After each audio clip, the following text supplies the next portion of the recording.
MPs के BJP के पास 300, कांग्रेस 100 साल पुरानी पार्टी।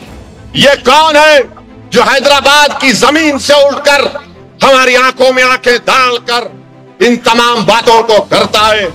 मेरे भाई, अल्लाह गवाह है, जब कभी भी पार्लियामेंट में खड़े होकर तकरीर करता हूं, अल्लाह से दुआ कर लेता हूं, परवरदिगार, इन तमाम तागूती ताकतों के सामने खड़े होकर बोल रहा हूं, तुझे तेरे सब्ज गुम्बद के मकी का वास्ता असदुद्दीन ओवैसी की जबान में वो तासीर और अल्फाज दे दे कि मैं इस ऐवान के दरो दीवार को, सच्चाई को बयान करके हिला दूं। यही इनको पसंद नहीं आता तो क्या करते हैं? इल्जाम लगाते हैं। मुझे कभी अल्हम्दुलिल्लाह अल्लाह ने मुझे इन तमाम चीजों से बचा कर रखा। आज मैं मगरिब की नमाज आप ही की मस्जिद में पढ़ा, हबीबिया मस्जिद में पढ़ा। नमाज पढ़कर निकल रहा था, एक साहब मिले, आप गुफ्तगू सुने उनकी, ये गवाह है उस गुफ्तगू के।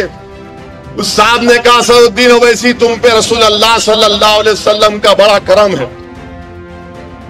मैं रुक गया। जब आका का नाम आया, मैंने कहा, क्या हुआ भाई? तूने कहा कि मैं मदीने शरीफ को गया था, मैं मदीने शरीफ में ख्वाब में देखा कि असदुद्दीन तुम खड़े हो और आका के दो आलम सल्लल्लाहु अलैहि वसल्लम के रोजे के पास मैंने तुम्हारे हाथ में पतंग को देखा। तो मेरे अजीज दोस्तों, इन्हों गवाह है, मैं नहीं कह रहा, इन्हों गवाह है। मस्जिद में गुफ्तगू हुई, अल्लाह करे वो ख्वाब पूरा हो जाए, वो ख्वाब पूरे हिंदुस्तान में पूरा हो जाए, ना सिर्फ तेलंगाना में, इंशाअल्लाह ताला। यही चीज इनको समझ में नहीं आती। अरे दौलत, अगर कोई ताकत है तो वो दौलत नहीं है। राहुल गांधी के पास सब कुछ होगा, आरएसएस अन्ना के पास सब कुछ होगा, मगर आपके और मेरे पास जो दौलत है वो दुनिया के अमीर तरीन आदमी के पास भी नहीं हो सकती।